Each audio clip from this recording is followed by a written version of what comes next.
Hello everyone, welcome to my YouTube channel. आज के इस वीडियो के अंदर हम देखेंगे locomotion and movement of physiology of muscles. ठीक है, मूवमेंट सजीव का एक विशेष लक्षण है। क्या है? एक विशेष लक्षण है ये। एनिमल्स एंड प्लांट दोनों में पाया जाता है। अमीबा यूनिसेलुलर होता है, इसमें प्रोटोप्लाज्मिक स्ट्रीमिंग मूवमेंट पाया जाता है। ठीक है, जैसे कि ये न्यूक्लियस है, उसके चारों ओर प्रोटोप्लाज्म प्रेजेंट, अमीबा सूडोपोडिया के द्वारा इसमें मूवमेंट होता है। अन्य जीवों में गमन के लिए सीलिया जैसे कि पैरामीशियम के अंदर, फ्लैजेला किसमें देखने को मिलता है? यूग्लेना के अंदर। और टेंटाकल्स किसके अंदर देखने को मिलता है? हाइड्रा के अंदर देखने को मिलता है। ठीक है, जैसे सीलिया किसके अंदर है? पैरामीशियम के अंदर है। और फ्लैजेला किसके अंदर है? यूग्लेना के अंदर है। और टेंटाकल्स किसके अंदर है?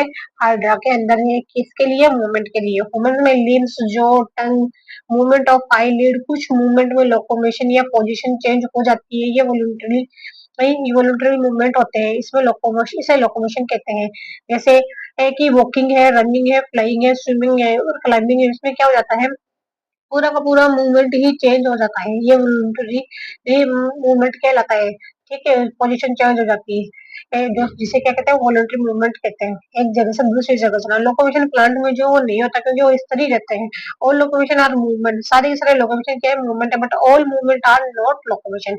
वुमेन्स के अंदर लिम्स जो होता है ना, लिम्स के अंदर क्या होता है? चेंजेस इन पोस्चर, जिसे हम पोजीशन और लोकोमोशन भी होते हैं। पैरामीशियम में सीलिया की सहायता से साइटो और फेरिंग्स में भोजन का मूवमेंट का लोकोमोशन दोनों प्रदर्शित किया जाता है। इसमें साइटोफेरिंग्स के अंदर। ठीक है, फिर हाइड्रा में टेंटाकल्स किसके द्वारा क्या करते हैं? शिकार को पकड़ना और लोकोमोशन। टाइप्स ऑफ मूवमेंट देखे हम, तो कितने प्रकार के मूवमेंट होते हैं? तो मेनली जो है ना, वो 3 प्रकार के मूवमेंट होता है। फर्स्ट हो जाता है अमीबोइड मूवमेंट। कौन सा? Amoeboid movement. और दूसरा है सीलियरी मूवमेंट। और तीसरा कौन सा है?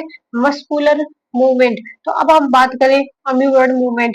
ये किसके अंदर देखने को मिलता है? हमको अमीबा के अंदर देखने को मिलता है। इसके अंदर मैक्रोफेजेस जो कि डब्ल्यूबीसी और माइक्रोफिलामेंट, ये सब आ जाते हैं। ठीक है, और सीलियरी मूवमेंट के अंदर जो क्या कैसा आता है? नेजल पाथवे, रेस्पिरेटरी पाथवे और ओवम का फेलोपियन ट्यूब में गमन, ये सब इसमें आ जाता है। फिर आ जाता है मस्कुलर मूवमेंट। मस्कुलर मूवमेंट के अंदर क्या आ जाता है? जो आ जाता है, टंग आ जाता है, आईलिड आ जाती है, सब कुछ में आ जाते हैं। जैसे कि जो है, टंग है, ठीक है, आईलिड है और लिम्स है। ये सब किस में आ जाते हैं? हमारे मस्कुलर मूवमेंट के अंदर आ जाते हैं। फिर आ जाता है लोकोमोशन के लिए skeleton system plus muscular system, दोनों की आवश्यकता होती है। किसकी आवश्यकता होती है? स्केलेटन सिस्टम और मस्कुलर सिस्टम। मस्कुलर सिस्टम दोनों की ही आवश्यकता होती है। और नर्वस सिस्टम इनका कोऑर्डिनेशन बनाता है। कौन बनाता है? नर्वस सिस्टम जो है वो क्या बनाता है? कोऑर्डिनेशन बनाता है। ठीक है, फिर अगर हम मसल की बात करें, तो मसल किसकी बात करें? मसल की। तो मसल जो होती है ना, मेसोडर्मल जो है ओरिजिन की ये होती है। और ये एक कनेक्टिव टिश्यू है। क्या है? कनेक्टिव टिश्यू है, जो कि क्या है? एक स्पेशलाइज्ड टिश्यू है। ठीक है, टोटल बॉडी ये वेट का 40 से 45% मसल ही बना होता है। मतलब टोटल बॉडी वेट ना, उससे 40 से 45% उसमें क्या होती है? मसल होती है। ठीक है, अब एक्सेप्शन देखे हम, क्या अपवाद देखें? जैसे कि आइजिस है, मसल्स ऑफ सिलियरी बॉडी। और क्या है? मसल्स ऑफ सिलियरी बॉडी जो है। ठीक है, स्वेट ग्लैंड है। क्या है? स्वेट ग्लैंड है। ठीक है, मायो इपिथेलियल मसल्स है। मायो इपिथेलियल मसल्स कौन सी? वो कि क्या है? एक्टोडर्मल ओरिजिन के अंदर है। मायो इपिथेलियल जो मसल है वो कैसी है? एक्टोडर्मल ओरिजिन की है। अब अगर हम बात करें स्टडी ऑफ मसल जो है, तो उसे हम क्या कहते हैं? मायोलॉजी कहते हैं। क्या कहते हैं? मायोलॉजी कहते हैं, या फिर सार्कोलॉजी ही कहते हैं। स्टडी मसल की स्ट्रक्चरल फंक्शनल यूनिट जो है मसल फाइबर है। और जो इसकी स्ट्रक्चरल फंक्शनल यूनिट क्या है? सार्कोमियर है। ठीक है, फिर बात करें हम, जैसे कि सेल ऑर्गेनल है। क्या? सबसे पहले क्या देखे हम? सेल ऑर्गेनल देखे और मसल सेल देखे। मसल सेल देखे जैसे कि प्लाज्मा मेम्ब्रेन है, प्लाज्मा मेम्ब्रेन है, या फिर सेल मेम्ब्रेन है। उसके अंदर हमको क्या देखने को मिलेगा? सार्कोलेमा देखने को मिलेगा। और ईआर है, ठीक है। तो ईआर के अंदर क्या देखने को मिलेगा, मसल्स कौन सी है, सार्कोप्लाज्मिक रेटिकुलम, जो कि स्मूथ ईआर कैल्शियम +2 का जो है मतलब स्टोर करता है, और ये मसल कॉन्ट्रैक्शन के लिए हेल्प करता है। और जो साइटोप्लाज्म है उसका, साइटोप्लाज्म है तो क्या देखने को मिलेगा, सार्कोप्लाज्म। मसल सेल्स में हमको क्या देखने का, सार्कोप्लाज्म देखने को मिलेगा। माइटोकॉन्ड्रिया है, ठीक है। तो माइटोकॉन्ड्रिया मसल सेल में माइटोकॉन्ड्रिया की जगह क्या होगा, सार्कोसोम्स होंगे। क्या होंगे, सार्को और सोम्स होंगे, ठीक है। अब टाइप्स ऑफ मसल्स की हम बात करें, किसकी बात करें, टाइप्स ऑफ मसल की। तो मसल्स जो होती है ना, वो 3 प्रकार की होती है। एक तो होती है स्ट्रेटेड मसल्स, स्टिफ्ड मसल्स, या वॉलंटरीली मसल्स, जिसका हम हमारे ऊपर कंट्रोल होता है। दूसरी होती है अनस्ट्रेटेड मसल, अनस्ट्राइब्ड मसल्स, ठीक है। अनस्ट्राइब्ड मसल जो कि जिसे हम स्पूल मसल कहते हैं, जो कि कैसी होती है, इनवॉलंटरी मसल्स होती है, इसका हमारे ऊपर कोई कंट्रोल नहीं होता है। फिर तीसरी कौन सी होती है, तीसरी जो होती है ना, वो होती है cardiac muscle. Cardiac muscle function में कैसे होती है, इनवॉलंटरी मसल होती है, और स्ट्रक्चर है फंक्शन में कैसी, इनवॉलंटरी मसल, और स्ट्रक्चर में कैसी है, स्ट्रेटेड मसल्स है। फंक्शन में कैसी है, इनवॉलंटरी, जिसका हमारे ऊपर कोई कंट्रोल नहीं है, लेकिन काम कैसे करती है, जैसे कि स्ट्रेटेड मसल काम करती हो, ठीक है।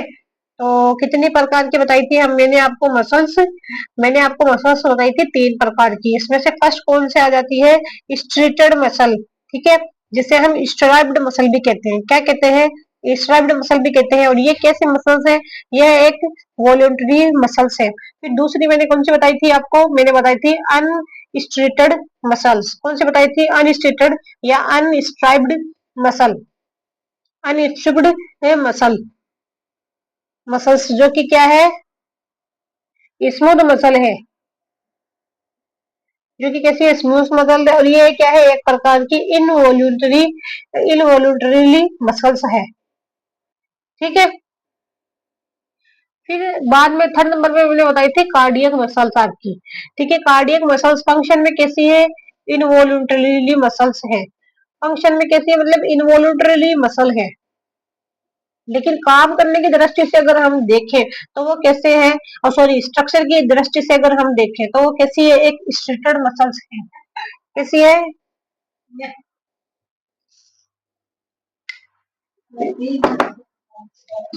स्ट्रेटेड मसल है। फिर अगर हम सबसे पहले बात करें स्ट्रिप्ड मसल या स्ट्राइप्ड मसल, जो कि क्या है, वॉल्यूंटरी मसल। ये मसल्स बोन के साथ स्केलेटल, ये मसल्स किसके साथ अटैच रहती है, फर्स्ट कौन सी है हमारी, स्ट्रेटेड मसल, जो कि क्या रहती है, बोन के साथ बोन के साथ क्या रहती है, अटैच्ड रहती है, ठीक है। इन्हें स्केलेटल मसल्स कहते हैं। क्या कहते हैं, इन्हें स्केलेटल मसल्स कहते हैं, ठीक है।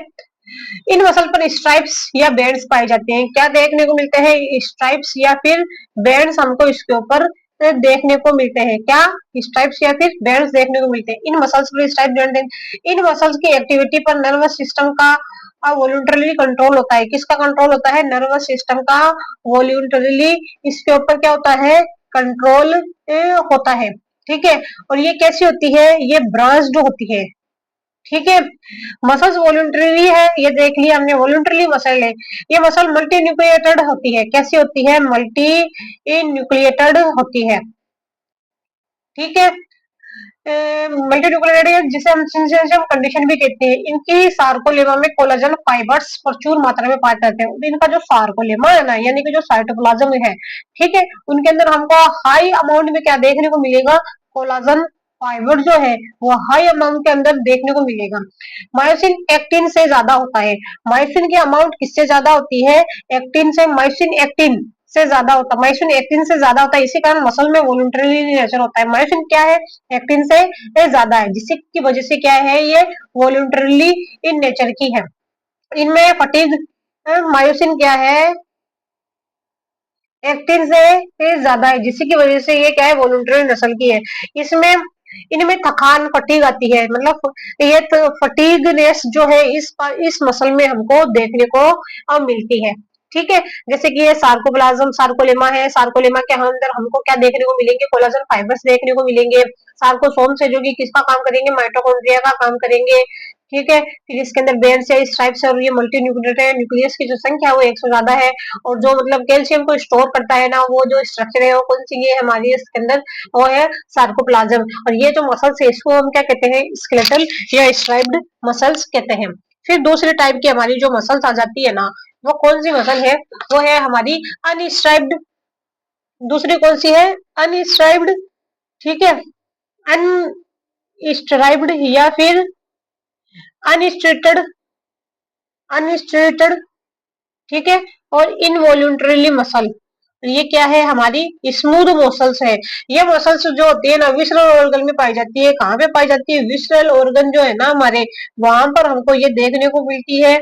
और स्पिंडल शेप्ड की होती है, कैसी शेप की होती है, स्पिंडल शेप्ड होती है। ठीक है, बेंड या और जो स्ट्रिप्स है इसके अंदर वो क्या है, absent है। बेंड या फिर स्ट्रिप्स क्या है इसके अंदर, एब्सेंट है। और ये क्या है, मोनोन्यूक्लिएट है। कैसी है, मोनोन्यूक्लिएट है। और अनफटिगनेस है, इसके अंदर थकान जो है मतलब नहीं होती है, कंटिन्यूअसली अपना जो वर्क है वो करती ही रहती है। ठीक है, और इसके अंदर किसकी अमाउंट हमको देखने की मिलेगी, एक्टिन का जो अमाउंट है वो मायोसिन से क्या है, ज्यादा है। और ये कहाँ कहाँ देखने को मिलेगी हमको, जैसे कि रिप्रोडक्टिव ट्रैक्ट है, क्या है, रिप्रोडक्टिव ट्रैक्ट है उसके अंदर, और एलिमेंट्री कैनाल के अंदर, लंग्स के अंदर। ठीक है, और किडनी के अंदर। अब इसकी स्ट्रक्चर की देखें, देखते सबसे पहले क्या है, सार्कोलेमा जिसकी प्लाज्मा मेम्ब्रेन की तरह काम करती है, और जो सार्कोप्लाज्म है। ठीक है, और ये स्पिंडल शेप है, और इसके अंदर सार्कोमियर्स है। सार्कोमियर्स क्या है, जो माइटोकॉन्ड्रिया के होमोलॉग है, और इसके अंदर क्या है, न्यूक्लियस है। इन मसल्स की एक्टिविटी पर नर्वस सिस्टम का इनवॉलंटरी कंट्रोल होता है। कैसा होता है, इनके ऊपर नर्वस सिस्टम का इनवॉलंटरीली कंट्रोल होता है। ठीक है, इनवॉलंटरीली कंट्रोल होता है। इन मसल की सहायता से एलिमेंट्री कैनाल फूड का मूवमेंट होता है। और इसी मसल से क्या होता है, ये जो मतलब हमारी अनस्ट्राइप्ड अनस्ट्रक्चर्ड मसल्स है ना, उसी की हेल्प से जो है एलिमेंट्री कैनाल से किसका मूवमेंट होता है, फूड का जो है मूवमेंट होता है। इस प्रकार जेनाइटल ट्रैक्ट में गेमिट का मूवमेंट होता है। इसी प्रकार जो जेनाइटल ट्रैक्ट होता है ना हमारा, रिप्रोडक्टिव ट्रैक्ट जो है, उसके अंदर गेमिट का जो मूवमेंट है वो भी हमारी अनस्ट्राइप्ड अनस्ट्रक्चर्ड या स्मॉल मसल्स की सहायता से हो रहा है। ठीक है, फिर बाद के अंदर हम थर्ड हमारी कौन सी मसल्स थी, थर्ड हमारी मसल थी इस कार्डियक मसल। कौन सी मसल, कार्डियक मसल। ठीक है, अब इन मसल की अगर बात करें, ये मसल कहाँ पे पाई जाती है, ये हमारे हार्ट के अंदर जो है प्रेजेंट होती है। हार्ट मस्कुलर पंप मतलब ये स्ट्रक्चर में स्ट्राइप्ड होती है। अगर स्ट्रक्चरली हम देखें तो ये स्ट्राइप्ड है, लेकिन फंक्शनली हम देखें तो ये कैसी है, इनवॉल्यूंटरी है। अगर स्ट्रक्चर के बेसिस पे हम देखें तो ये हमको किसकी तरह दिखाई देगी, जो हमारी स्ट्राइप्ड मसल है उसकी तरह दिखाई देगी। लेकिन अगर हम फंक्शन के तौर पे बात करें, फंक्शन हमको ये कैसे करते हुए अपना काम करेगी, जो इनवॉल्यूंटरी मसल है जिसके ऊपर हमारा कंट्रोल नहीं है, हमको नहीं पता चलता है कि ये अपना काम कैसे कर रही है। ठीक है, और ये कैसी है, ये मोनोन्यूक्लिएट है। मोनोन्यूक्लिएट है मतलब इसके अंदर एक ही न्यूक्लियस प्रेजेंट होगा, और साथ में ये क्या है, ब्रांच्ड है। ठीक है, और इसके अंदर क्या प्रेजेंट रहते हैं, जो बैंड्स है वो प्रेजेंट रहते हैं। हार्ट की मसल सेल्स ब्रांचिंग पैटर्न में अरेंज होकर कार्डियक मसल्स का निर्माण करती है। मतलब ये जो ब्रांचेस निकल रही है उसी की सहायता से ये कार्डियक मसल्स का जो है वो निर्माण करती है। अब देखिए बीएलबी, बोन को बोन्स से जोड़ने वाला लिगामेंट होता है। कौन सा, जो बीएलबी है। ठीक है, कौन सा है, अब अगर हम लिगामेंट की बात करें तो जो बीएलबी है वो बोन्स को बोन से जोड़ता है। बोन को किससे जोड़ता है, बोन से जोड़ने वाला लिगामेंट है। ठीक है, फिर अगर हम एमटीबी की बात करें, एमटीबी क्या है, मसल्स को बोन से जोड़ने वाला लिगामेंट है। ठीक है, नंबर ऑफ मसल्स देखें, क्या देखें, नंबर ऑफ मसल्स किसके अंदर, ह्यूमन के अंदर हम अगर देखते हैं तो टोट कितनी है, 639। 639 में से जो 317 है वो तो कैसी है, पेयर्ड है। क्या है, पेयर्ड है। ठीक है, और मतलब पेयर्ड है तो हम इसका डबल कर देंगे। अगर सिंगल की बात करें तो टोटल कितनी हो जाएगी, 634। और जो 5 होती है ना वो कैसी होती है इसके अंदर, वो होती है अनपेयर्ड होती है। ठीक है, तो कितनी होगी, 5 प्लस 634 प्लस 5 टोटल कितनी होगी हमारी? 639 मसल्स है। ठीक है,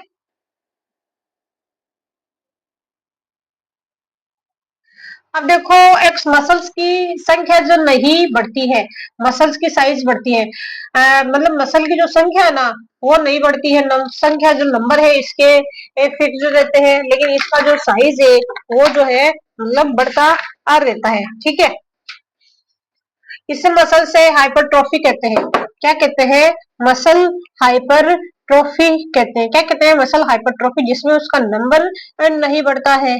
ठीक है, लेकिन मसल्स की साइज जो है वो बढ़ती ही रहती है।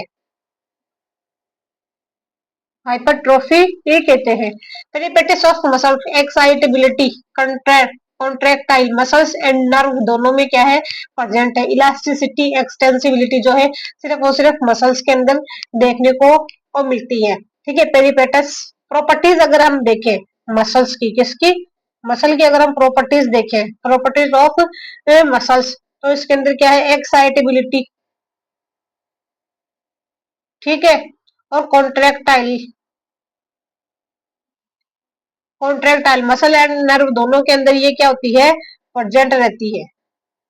मसल और नर्व दोनों में क्या है? ये प्रेजेंट है। और इलास्टिसिटी की बात करें हम, इलास्टिसिटी, ठीक है, और एक्सटेंसिबिलिटी, टेंसिबिलिटी, ये सिर्फ और सिर्फ कहाँ देखने को मिलेगी? ओनली ऑन मसल्स के अंदर ये देखने को मिलेगी। अब हम इसके स्ट्रक्चर की बात करें, अगर हम मसल के स्ट्रक्चर की हम बात करें तो सबसे पहले क्या होता है? मायोसिन जो है, कौन? मायोसिन जो है वो क्या करता है? एक्टिन के साथ मिलता है। ठीक है, मायोसिन और एक्टिन मिल जाते हैं और क्या बना देते हैं? मायोफाइब्रिल बना देते हैं। ठीक है, क्या बनाएंगे? मायोफाइब्रिल बना देंगे। ठीक है, अब बहुत सारे मायोफाइब्रिल्स, ठीक है, व्हाइट करेक्टिव कोलाजन एंडोमायोसिल्स। ठीक है, अब ये जो मायोसिल्स के बंडल है, बहुत सारे और मायोफाइब्रिल के बंडल है। ठीक है, फिर बाद के अंदर क्या होता है कि ये जो मायोटिफाइब्रिल्स है, ठीक है, white fibrous connective tissue collagen endomysium, muscles fibre या सार्कोमियर या मायोफाइब्रिल, इसे हम कहते हैं, क्या कहते हैं? मसल फाइबर या सार्कोमियर, सार्कोमियर या मायो और फाइबर इसे कहते हैं। Structure and function unit of muscles जो है वो क्या है? हमारी सार्कोमियर है। अब अगर हम देखें, जैसे मसल्स फाइबर्स है, ये जो बंडल बन जाते हैं ना इन्हीं के, इनको हम क्या कहते हैं? मसल फाइबर कहते हैं। क्या कहते हैं? मसल फाइबर कहते हैं। Fasciculus bundle of muscle fibre, muscle fibre के जो बंडल बन गए हैं ना, फेसिकुलस उसे कहते हैं। और इनके जो एक बंडल के चारों ओर एक कवरिंग पाई जाती है जिसे हम क्या कहते हैं? एंडोमाइसिन कहते हैं। और इन चार सब के ऊपर एक मेम्ब्रेन प्रेजेंट रहती है जिसे हम क्या कहते हैं? Peri peri perimysium white connective tissue या कोलाजन फाइबर हम कहते हैं। ठीक है, फिर आ जाता है इपीमाइसिन फेसियोला। इपीमाइसिन है जिसे हम फेसियोला कहते हैं। पेरीमाइसिन जो कि बंडल के मतलब मसल फाइबर का जो बंडल है उसके चारों ओर जो मेम्ब्रेन प्रेजेंट है उसे हम क्या कहते हैं? पेरीमाइसिन कहते हैं। फिर आ जाता है एंडोमाइसिन। एंडोमाइसिन किसे कहते हैं हम? जो मतलब हमारी मसल्स के बंडल्स, जो मसल्स के जो बंडल्स बन गए हैं दो तीन, उनके चारों ओर एक कवरिंग प्रेजेंट रहती है, उसे हम क्या कहते हैं? एंडोमाइसिन कहते हैं। ठीक है,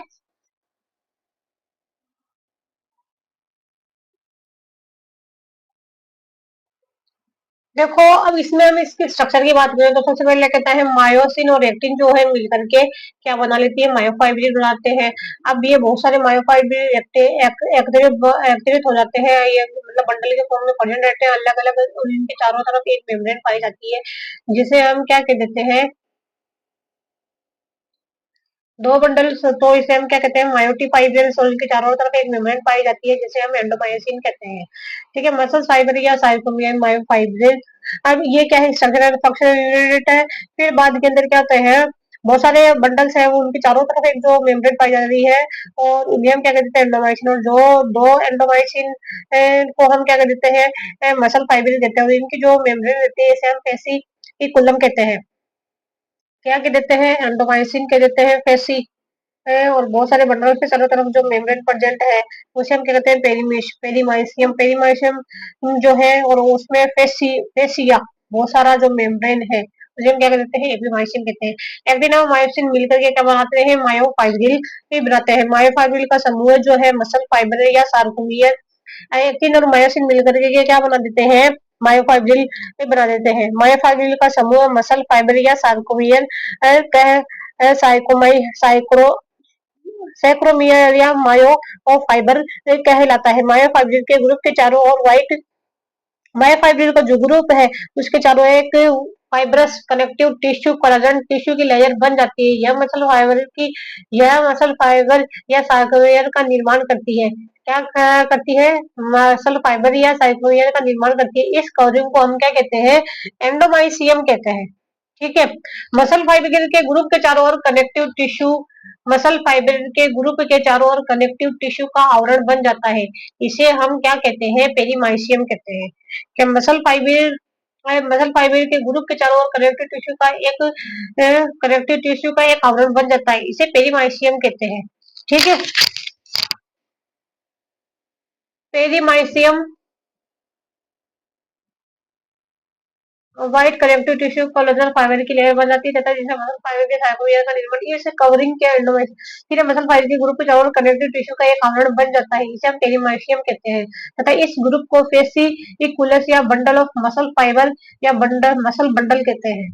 ठीक है। जैसे पेरीमाइसियम तथा ग्रुप को कहते हैं फेसिकुलम या बंडल ऑफ मसल फाइबर या मसल बंडल कहते हैं।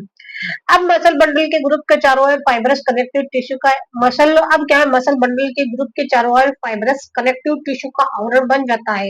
इस कवरिंग को हम क्या कहते हैं, एपिमाइसियम कहते हैं। तथा इसे ग्रुप ग्रुप को मसल्स कहा जाता है। इस ये जो ग्रुप है उसको हम क्या कहते हैं, मसल्स कहते हैं। ठीक है। फिर हम इसका अल्ट्रा स्ट्रक्चर देखें।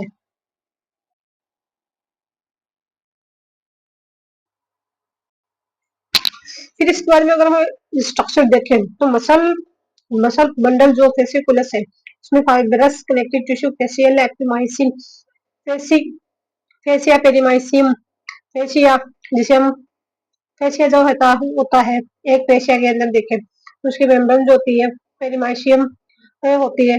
ठीक है। और उसके अंदर क्या होते हैं, मसल फाइबर जो है प्रेजेंट रहते हैं। ठीक है। अब अगर हम एक मसल फाइबर की स्ट्रक्चर देखें तो एक मसल फाइबर की जो मेम्ब्रेन होती है उसे हम क्या कहते हैं, एंडोमाइसियम कहते हैं। और इसके अंदर बहुत सारे क्या प्रेजेंट रहते हैं, मायोफाइब्रिल्स प्रेजेंट रहते हैं।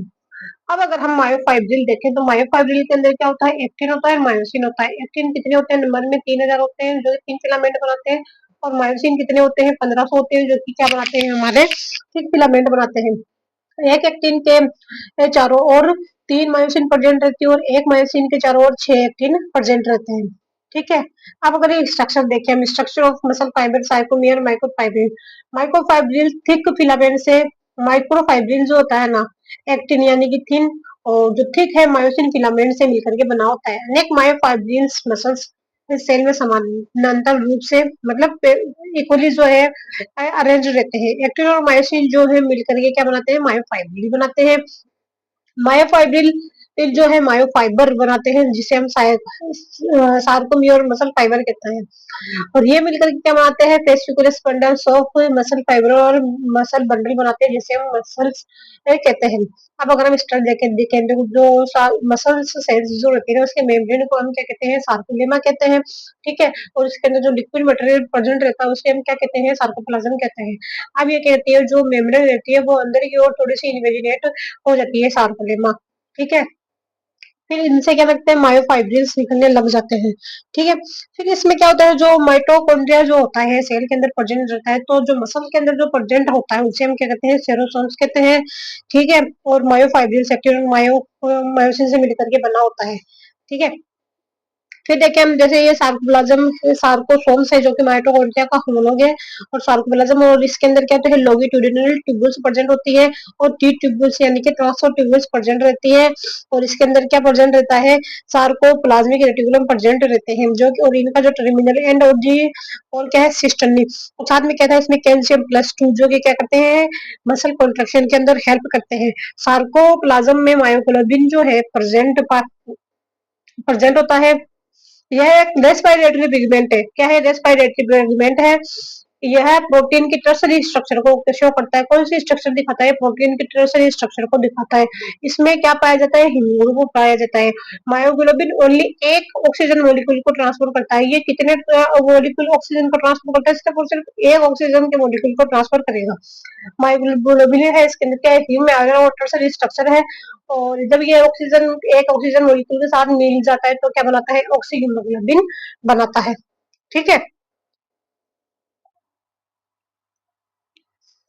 फिर बात के अंदर आती है जैसे कि सार्कोप्लाज्म है। सार्कोप्लाज्म के अंदर हमको देखने को क्या मिलेगा, एक्टिन और जो मायोसिन है उसका फिलामेंट देखने को मिलेगा, और सार्कोलेमा है जो कि क्या है, मसल की मेम्ब्रेन है, और साथ में क्या है, डिस्ट्रोफिन प्रोटीन है, और जो डिस्ट्रोफिन प्रोटीन है वो कौन बनाता है, डिस्ट्रोफिन जीन बनाता है। ये क्या है, लार्जेस्ट ह्यूमन जीनोम है जो कि कहाँ पे प्रेजेंट रहता है, एक्स क्रोमोसोम के अंदर प्रेजेंट होता है, और अगर इसके अंदर म्यूटेशन हो जाता है तो क्या हो जाती है, एक डिजीज, तो जो म्यूटेशन हो जाता है तो डिस्ट्रोफिन जीन क्या है, म्यूटेंट हो गया, और उससे जो डिजीज हो जाती है उसे हम क्या कहते हैं, ड्यूकेन मस्कुलर डिस्ट्रॉफी डिजीज, जिससे जेनेटिक डिसऑर्डर, जिससे क्या हो जाता है, प्रोग्रेसिव डिजनरेटिव डिसऑर्डर हो जाते हैं।